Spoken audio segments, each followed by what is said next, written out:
అందరికీ వెల్కమ్. చాలా దూరం నుంచి నా మీద ఎంతో ప్రేమతో ఇక్కడికి వచ్చిన మీ అందరికీ హోల్ హార్టెడ్గా థ్యాంక్స్ అండ్ వెల్కమ్. సరే, నేను మీకు ఒకటి చెప్తా. నేను హోటల్ నుంచి ఇక్కడికి స్టార్ట్ అవుతున్నప్పుడు ఒక ఆయన నన్ను కలిశారు. హర్ష గారు, మీరు మూవీ ఏదో తీస్తున్నారంట కదా, టీజర్ లాంచ్ ఈరోజే అంట కదా, నాకు ఒకసారి అందరికన్నా ముందు చూపించగలరా అని అడిగారు.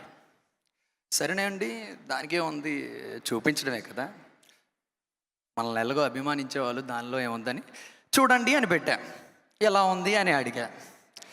చాలా బాగుందండి, కాకపోతే నాకు ఒక క్వశ్చన్ ఉంది అని అడిగారు.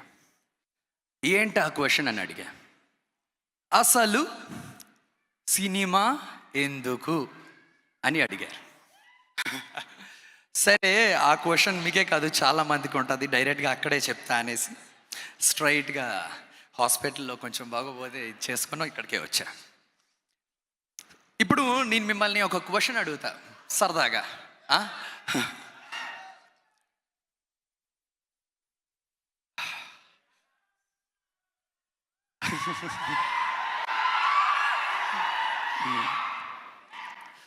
మీరు చిన్నప్పటి నుంచి ఎంతో కష్టపడి గుర్తుపెట్టుకోవాలి అని చదివిన లెసన్స్ ఎన్నో ఉన్నాయి, అవునా?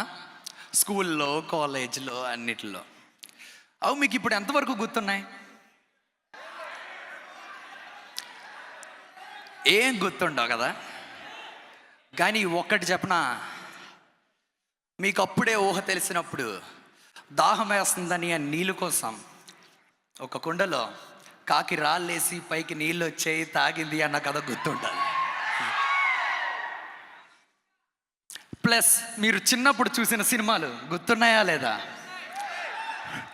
బేసిక్గా మనుషుల మైండ్లు ఏంటంటే కథలు గుర్తుపెట్టుకోవడానికి మాత్రమే డిజైన్ చేయబడ్డాయి, ఇంకా ఏది కాదు. మరి కథ చెప్పడంలో ప్రెజెంట్ ది మోస్ట్ పెద్ద మీడియం సినిమా.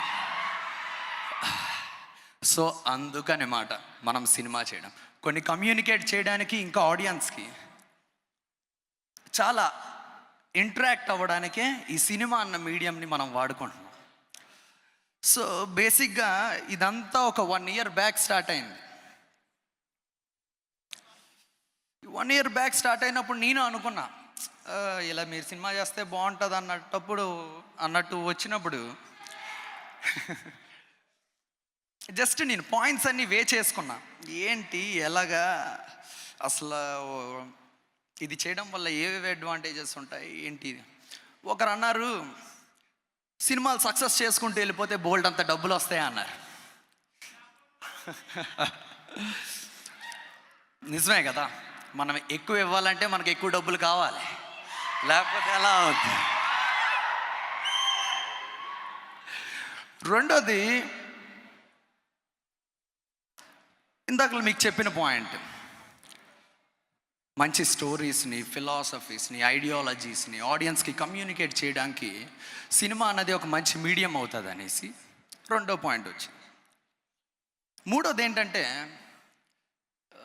చాలామంది టాలెంటెడ్ అండ్ యంగ్ యాంటిసిపేషన్ ఉన్న వాళ్ళకి స్పేస్ని కలిగించే లక్ మనకు వస్తారు. ఇది చారిటీ కాదు, ఆ స్పేస్ని ఎవరికి ఇవ్వరు, వాళ్ళ టాలెంట్ని చూసే ఇస్తారు. కాకపోతే ఆ ఆపర్చునిటీ మనకు కూడా ఉంటుంది, ఒక డైరెక్షన్లో అవనివ్వండి, ఈ విషయంలో. సో ఇలా అన్నీ ఇది చేసుకొని అప్పుడు డిసైడ్ అయ్యి చాలా క్యాలిక్యులేషన్స్ చేసుకొని స్టార్ట్ చేయడం జరిగింది. మీకు ఎలా అనిపించింది టైటిల్ టీజర్?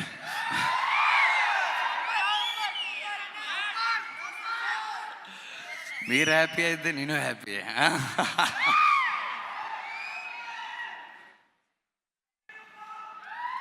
ఏంటి,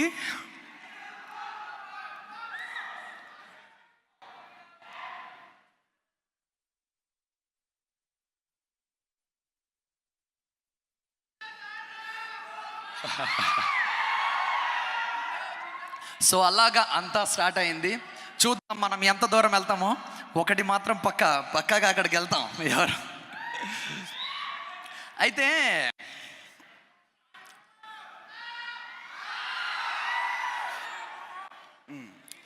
సో అలా ఇదంతా స్టార్ట్ అయింది. అండ్ దీనికి పనిచేసిన వాళ్ళ గురించి వస్తే కెమెరామ్యాన్, ఆదిపురుష్ కెమెరామ్యాన్ కార్తీక్ పాలని గారు అవనివ్వండి, వెరీ బ్యూటిఫుల్ టేకింగ్.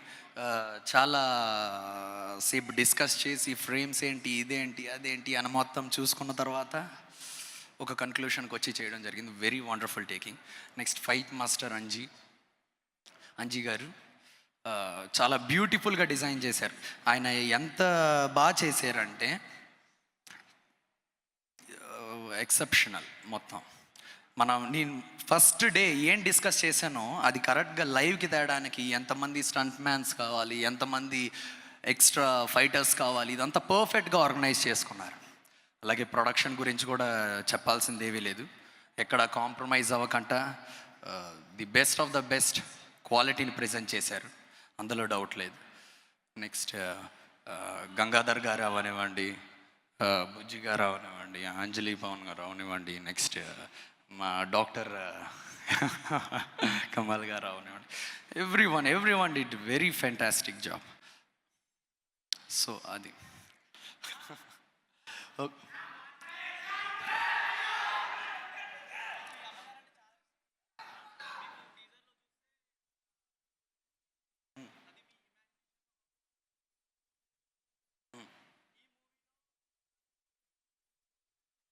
చూడండి, ఇంకా చూడాలి, ఇప్పుడప్పుడే చెప్పలేమే, అంటే ఇది చూడాలి.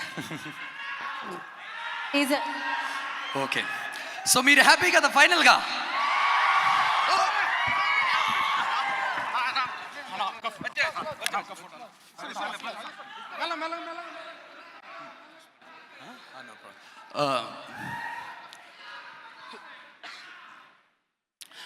సో అందరూ హ్యాపీ కదా అయితే?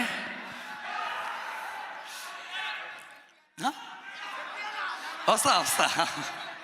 ఓకే, థ్యాంక్ యూ, మళ్ళీ కలుద్దాం. Thank you. Harsha stay back. Harsha ఒక్క నిమిషం మీరు ఉండండి ఇక్కడే వేదిక మీద. అండ్ ప్లీజ్ వేదిక మీదకి ఎవరిని రానివ్వకండి. అండ్ ఎస్, మీరు హర్ష సాయి విల్ స్పీక్.